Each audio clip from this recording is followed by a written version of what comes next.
Hey, I'm your host, and we're back. Good morning from the office, North Georgia's only live online morning show. I am joined now by the Donald Trump Campaign Communication Director for Georgia, Jennifer Hazelton. Welcome this morning, Jennifer. How are Hey you? Brian, I'm fine. How are you? We're here. It's the day. We're here. It seems So, surreal, doesn't it? After all of this, I can't believe that we're finally here.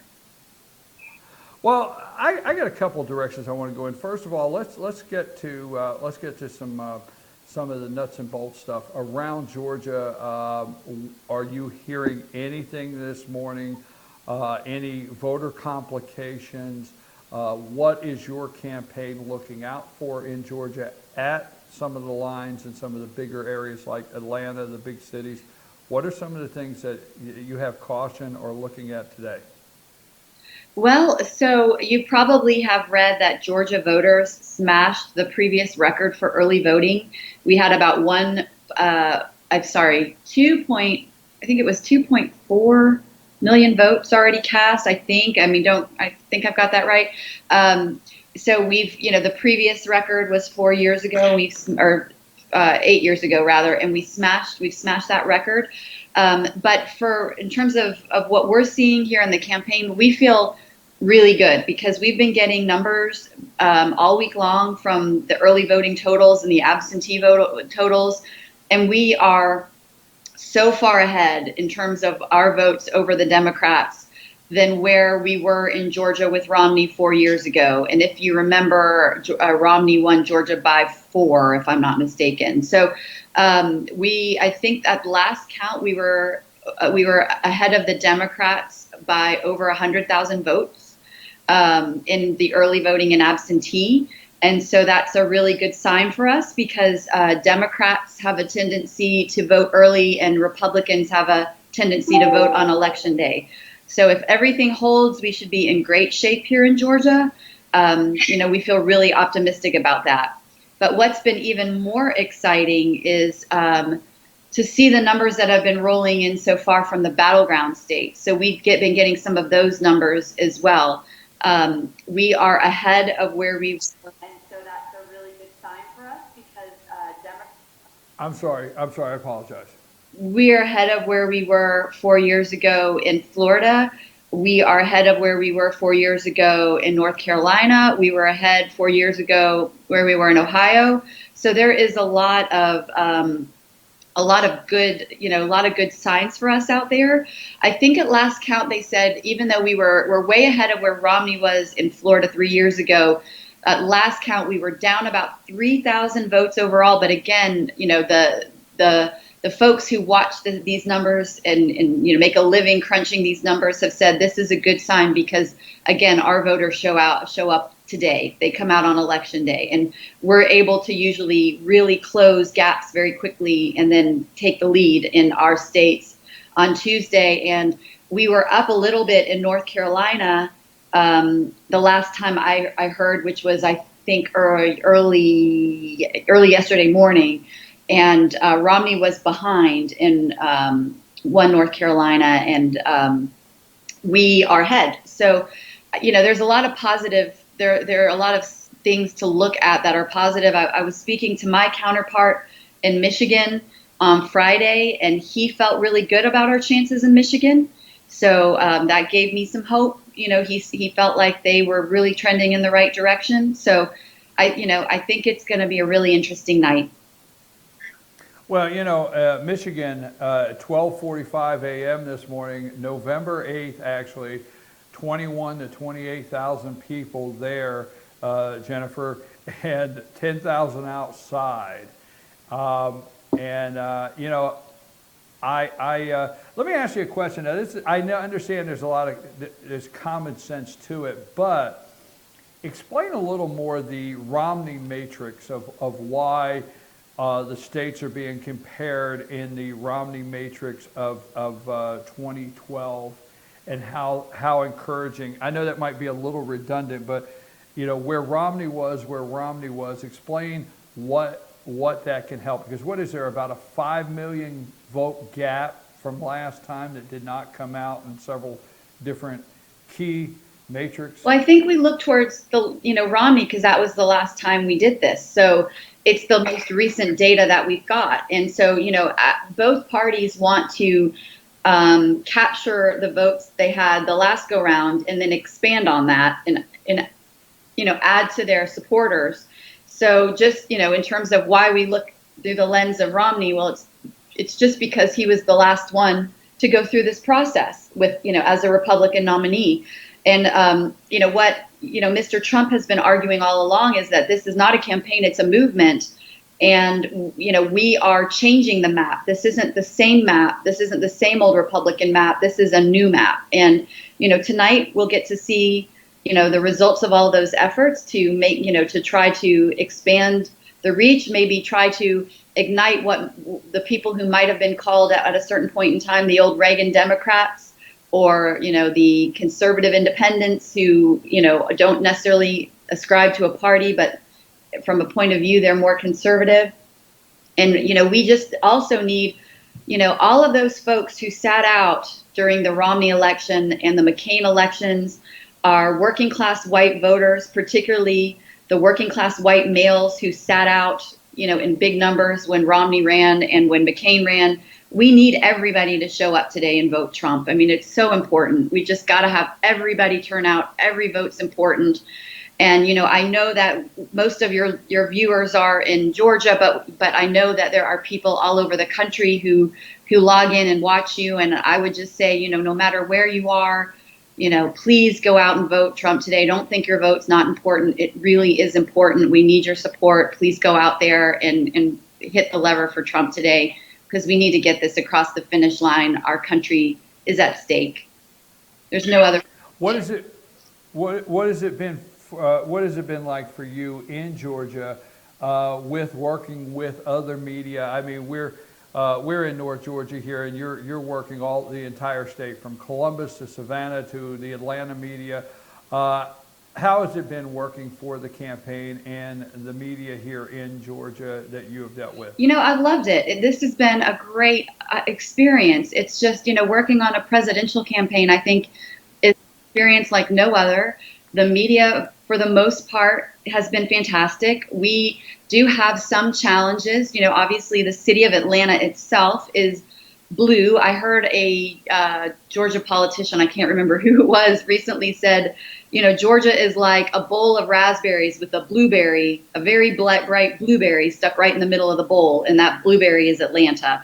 So because we are Republicans and, because we have a very special candidate this time, we've had a few challenges with some of our friends in the Atlanta media. I'm not going to call out any names, but that's always the way it is when you're a Republican. We always know that we face this uphill battle with the mainstream media. We're prepared for it. We're used to it. We don't get a free pass like the Democrats do.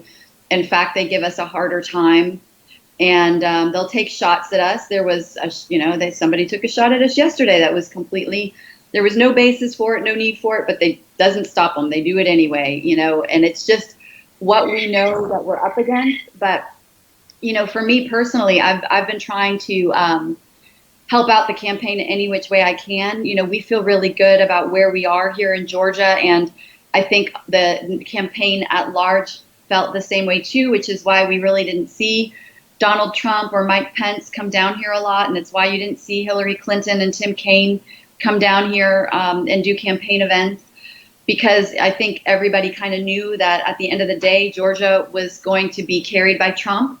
But I've been pitching in, trying to book media in some of the other battleground states. So I've booked, media for my colleagues in Florida and North Carolina and Michigan and Ohio, and, just working to Iowa, Missouri, just wherever I can help. And because, like I said, every vote counts, and we need to, we need to win. It's our country's on the line. So I've been happy to pitch in and help. I was trying to, book some musicians and actors and things the last few days, just anything that I could do to help the cause. Well, that being said, what do you think about your candidate finishing up in Michigan the way he did, and actually his act, I'm going to call it act, or his surrogates, was Mike Pence and his family. just a real quality picture there versus the Democrats over on the other side of a blue state in Philadelphia doing a rock concert. Listen, I mean, let's just be real about it. I mean, Donald Trump is right when he says, I don't need Beyonce and Jay-Z to show up to have a full packed crowd in my arena or in my hangar, and then to have, thousands of people waiting outside because they couldn't get in. Just, one example, the same night, what was it, a week ago or 4 days ago, whenever it was, that she had her concert in Cleveland. It was a free concert, by the way, with Beyonce and Jay-Z. And they had 10,000 people in that arena in Cleveland, which is a big city, free tickets, and the arena wasn't even full. They had 10,000 people in a big city, and most of those people, or quite a few of those people, left as soon as the concert was over and didn't wait to hear her speak. And that same night, Donald Trump was in a rural town in North Carolina, very small, nowhere near the size of Cleveland. And he had almost double the size of the crowd. He had, I think, 17,000 people to her 10,000. And, no rock stars, no rappers. And, it's just interesting to me that, Secretary Clinton will go on about language and women's rights, but yet Jay-Z will go in there and say all kinds of words, during his rap songs at at what's supposed to be a political event representing all Americans, including women. And for some reason that's okay. And the media doesn't call them out on that. I think there is definitely a bit of a double standard, but, no, the picture last night was great. I was working really late last night, as you can probably imagine, and stayed up and watched the speech in Michigan. And I think, A, it speaks volumes that the campaign chose to end his events in Michigan. And B, it was just, I think a great moment for all of us who've worked really hard on this campaign to sort of end the campaign, the events side of the campaign in that way. Well, let me ask you another question, because you and I have tried to stay focused on every call, and we want to say throughout the campaign how much we appreciate you coming on and sharing information about the Trump campaign in Georgia. Sure. But today I feel pretty comfortable in Georgia, and you do too. And we're stepping out just a little bit, talking about Michigan and some of the things you have heard. Can you share with us, did you hear anything on internals or anything that led them to just stop over in Minnesota? That one caught me off guard, but then I seen the reaction of 20,000 people in Minnesota also. Did you hear anything there? I did. I did hear that they thought there were some things in Minnesota that indicated some good news, but I didn't really stop to digest exactly what the numbers were, so I can't give you the numbers, but I did hear that they thought there might be some opportunity in Minnesota. But the truth is, when you look at our electoral map and you look at the path that's laid out, because of the bookend states on the far, on the Pacific, California, Oregon, Washington, and then the Northeast, the Democrats automatically always have a much easier road, just because they have a lot fewer states that are automatically in their pocket, but they're states with huge numbers of electoral votes. And so, Republicans have to basically create a path where Democrats, basically just have to stay on the path that's in front of them. And, we need to win all of the states that Romney won, and we need to flip a one or two more. And so I think that's what everybody's looking at. Like, where are the opportunities to turn a state that was blue in 2012 and turn it red in 2016? And Minnesota may be that opportunity. Michigan may be that opportunity. Pennsylvania may be that opportunity. So, that's part of the calculus when you're running a campaign. It's like, where's our best shot? Where's our message resonating? Where can we maybe make this state a Republican state in this go round? So, that's part of it. And we've, as Republicans, because, our path is, it doesn't matter who the nominee is, our path is always more challenging just by the way of the electoral college works. So, again, it just kind of goes back to what I said when I was talking about the media. We're used to it, we expect it, and, we just fight through it. Is the campaign now? I know in some other states they have sent out a couple messages. Some of the what I call competitive states. But does the campaign give you any indication or put anything out as far as what to watch for on possible voter fraud or intimidation or some polling places, anything like that of any concern in Georgia right now that you've heard of Yeah, I or the mean, campaign is concerned about? honestly, that's the Secretary of State, Brian Kemp, that's his job. His job is to make sure that Georgia has a free and fair election. And we have every confidence that Secretary Kemp is doing his job. Within the campaign, we're focused on reaching as many of our voters as we can and encouraging them to go out to the polls. So we have been calling, I mean, just out of our office in Sandy Springs, just north of Atlanta, we've been calling on average about 30,000 voters a day.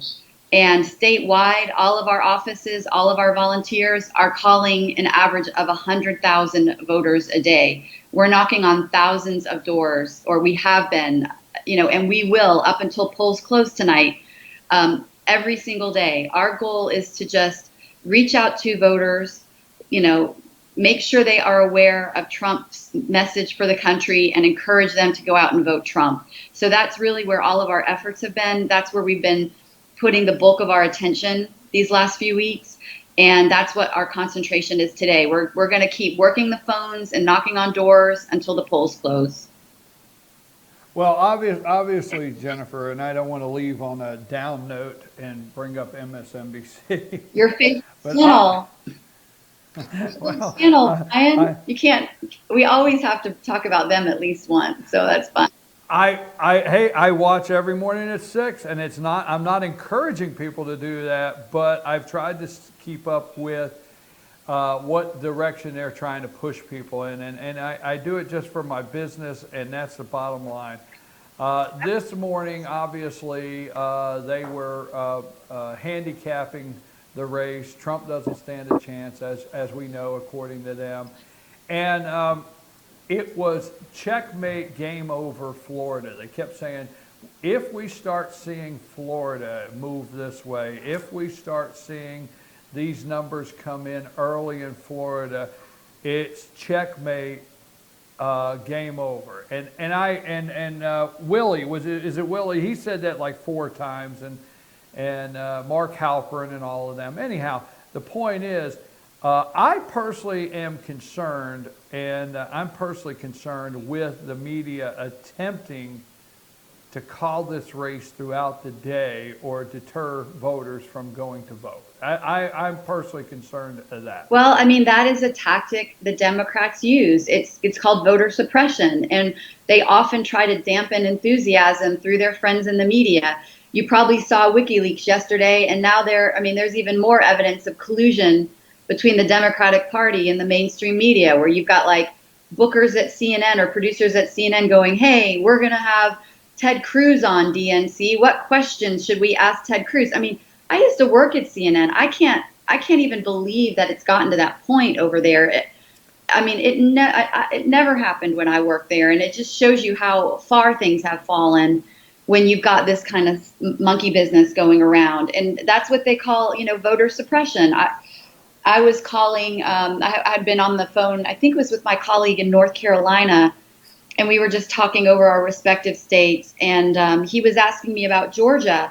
And I said, this storyline that Georgia could be in play has been, we have seen no evidence to indicate that here. And his remark was, well, how they like to mess with the polls and make it seem like, and I said, look, I can't speak to how they're doing the polls, but, there is some gamesmanship too. I mean, if the Democrats can act as if they're going to make a play for it, they can get a campaign to possibly divert well-needed resources to a place where they're really not needed. And, that's the kind of jockeying that happens sometimes in a campaign. But it is something that the Democrats do try to do. They do try to dampen enthusiasm. They do try to use their leverage with the media to create a story, a narrative, and perpetuate it. But at the end of the day, the good news is that it's not the media who votes, it's the American people who vote.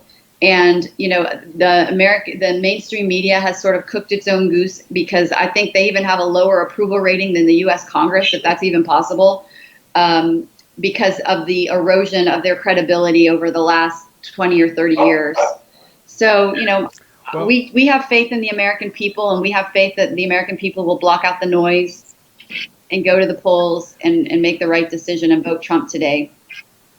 well, Jennifer, I have for months, absolutely for months, I have opened this show almost on a daily basis, and our viewers can tell you and that I have opened up and said, Georgia is not in play, people. It's not in play. And when you say gamesmanship, you're exactly right, because see, what they know is conservative Georgia voters will go work somewhere. I mean, they've seen busloads of people from Georgia go work to help Scott Walker in Wisconsin, and they know Georgia voters will do that. And they needed to make Georgia voters feel this was in play to try to deter people from going to North Carolina and help, or going to Pennsylvania, and so many things like that. Well, here's what's crazy, Brian. So we had um, last week, we had, well, it was technically the week before last, so not last Friday, but the Friday before.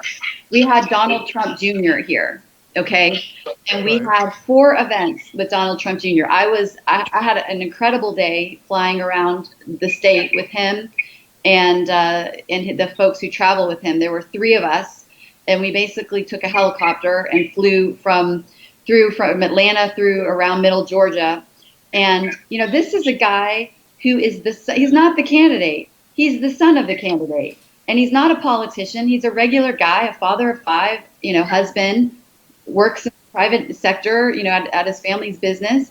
So, it would be like you or me in a sense, walking in. We had everywhere we went, every place was packed. I mean, we had a packed breakfast in Atlanta that was invite only. And then we had, we went down to Henry County to our GOP office there, standing room only, people out the door. We went to a church in Milner in the middle of a day on a Friday, and there were over 1,000 people in the church.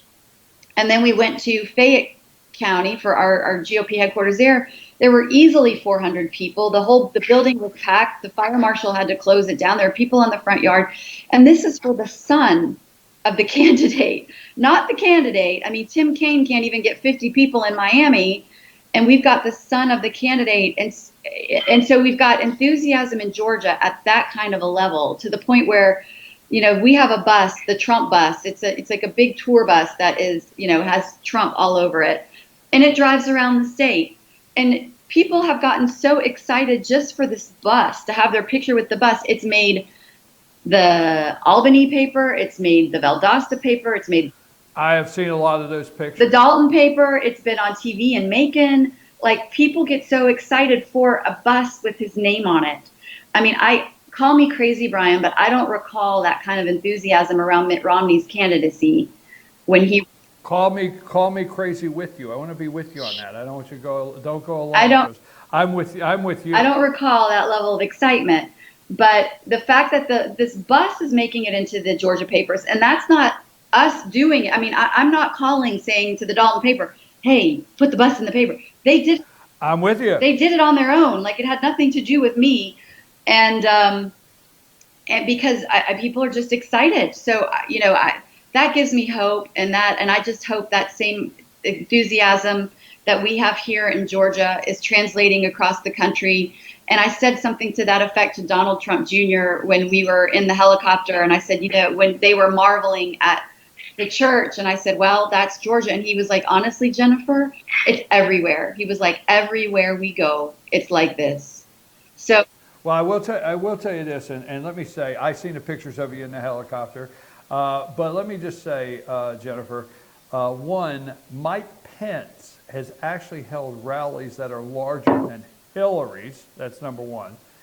And number two, if you can hear me, my brother attended John McCain rally 4 days before Election Day in Pennsylvania.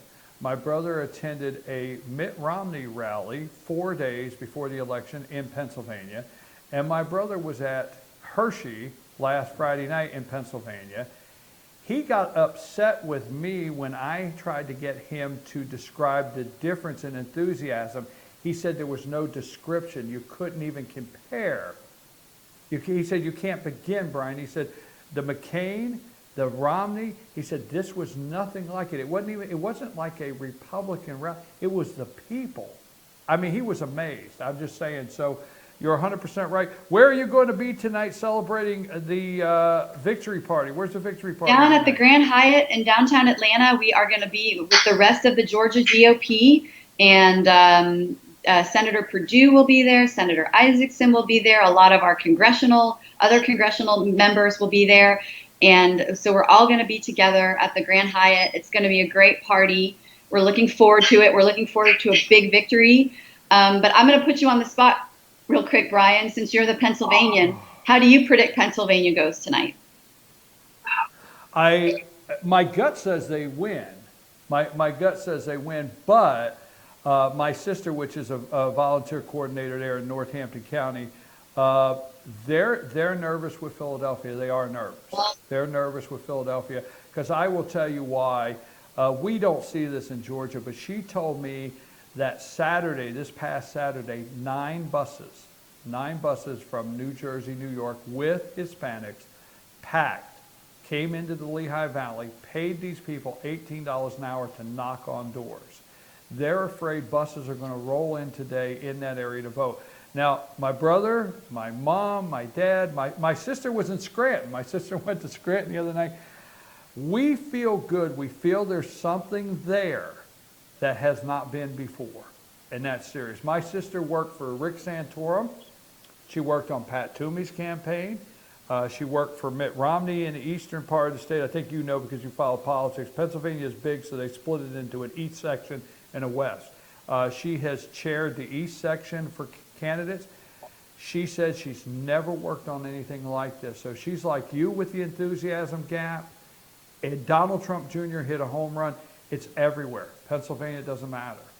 Do you think we're going to have some Republican votes in Philadelphia this time? Remember last time? That's funny you say it. Not even my sister and brother and I were talking, not even accidentally won. That one precinct, nobody even made a mistake and voted for Romney.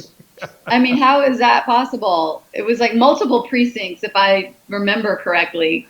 Absolutely, absolutely. And, you know, they can get mad and say that Donald Trump says it's rigged and Donald Trump talks voter fraud. But I'm going to tell you, I'm very close to that, and I have people very close to that, Jennifer. Everybody knows the biggest joke around Philadelphia is how many votes are on the machine when they turn it on. And that's the biggest joke there. So we're concerned about what they call the ring counties. Yeah. We're concerned about that. But I have Jennifer, I have said that rural America, my show has been focused that rural America is going to bring this in. Now, Western PA is really coming out for Trump hard. We need Western PA and Central PA to turn out in big numbers. So if you're in Pennsylvania and you can hear this, come on, guys, come on. I mean, do you have a quick second for an anecdote that gave me some hope the Yes. I got George waiting, but we're on the internet, and George will gladly give up any time for the call. So go ahead, so this is just anecdotal, but I was watching This Week with George Stephanopoulos 2 weeks ago, and it was Martha Raddatz, who is sort of the co-anchor of that show, was down in what you call those ring counties in PA. Yes. I think it was Chester. Is that maybe? Yes. Oh, yeah. So she went around and did what we call in TV man on the streets, MOS, man on the street, meaning you just go up to random people that you see passing by and ask them their opinion on something. And so she was doing man on the streets interviews in Chester County about who they were favoring. And it was interesting. I don't know, in the course of her package, she probably talked to 15 or 20 people that she randomly met. Keep in mind, this is Martha Raddatz of ABC News. We know that she's a liberal, right? We saw that in the debate. Like, it's not really a question about where her personal politics lie. We know wasn't she the one who had Barack Obama at her wedding, I think? Yes. So, so we kind of know where she's coming from. of all the people she talked to, only one of them, it was a young African American woman, came out on her camera and said she was voting for Hillary, that I saw. Every other person that she talked to in this Chester County either said, they said, I'm either Trump, I'm independent, or they said, I'm independent, but I'm leaning Trump. And honestly, Brian, my takeaway when I watched that was these independents, or the independents that are independent but leaning Trump, they're Trump. They just don't want to tell the person with the camera that they're Trump. But that gave me hope when I saw that that's one of those important counties outside of Philadelphia. And when, it looked like the odds were sort of in our favor, just based on that man on the street by a very liberal news outlet, I thought, well, maybe there's something there in Pennsylvania. Maybe we've got something there. So it's purely anecdotal, not scientific. Can't take it to the bank, but I did, it did give me. Well, let me just say this, and let's end with this, Jennifer, on a high note, not MSNBC or CNN, okay? I can't remember the last time the Amish endorsed a candidate. I know. Right? How is that? Let's hope the Amish come out and vote today. I know they're not watching because they don't have the internet, but come on, guys. And yeah, exactly. I have been to Lancaster County. I have visited. I have had shoe fly pie, and I have gone to the Amish butcher and the Amish grocery store, and it's lovely. And the people couldn't have been nicer. And we need them to go out and vote. We need Lancaster County to show up for us today. Jennifer, I've got to run. I'm running late, but I hope here in the next day. Well, I will tell you this. You need to know my schedule. Donald Trump wins today. Tomorrow's victory party, and I will be off on Thursday. I've already planned to take Thursday off. Okay? Well, maybe I'll join you. If we have good news tomorrow, maybe I'll join you and we can celebrate. How about that? There you go. Have a nice time, and tell everybody down there in Atlanta I said hello. I'm going to have to stay put here tonight, so I'll be prepared for the victory party at 8 a.m. on our show. Okay, perfect. Okay? All right. I'll talk to y'all. Thank you. Thank you for everything. Thank you so much. You're welcome. Hey, Cole, go ahead and let's move on from that. We're sorry we're running late. We apologize. We apologize to George, but we were talking to Jennifer Hazelton, and Jennifer Hazelton is the Donald Trump Communication Director here in Georgia. Folks, they're excited. You see the enthusiasm. You see the enthusiasm. They're excited. You see it's the feeling. So we're going to go with that. We're going to end today. We hope we've been positive with you. I got to get out of here. My friend George is up, and he's patiently waiting. I'm running 5 minutes over. But remember what I told you today. The encouraging thing is encourage your friends. Do not leave line. Do not leave the line. A couple rules. Send these messages. There's going to be long lines today. People will get tired and leave. Beg them not to leave the line. 2, if they get there and somebody says you've already voted, call for an election official. If you did not vote, trust me, there may be situations where they say you've already voted. No. Call for an election official. Call for an election official if anything stands out that is unusual today. And text your friends. Tell them, don't listen to early voting predictions by the crooked media. I'm your host, BKP. Don't forget, these cigar boxes are empty, and we need them filled up, not with cheap cigars. My P.O. Box is 405, P.O. Box 405 LJ 30540. Victory party right here tomorrow at 8 a.m. I'm out. George is in.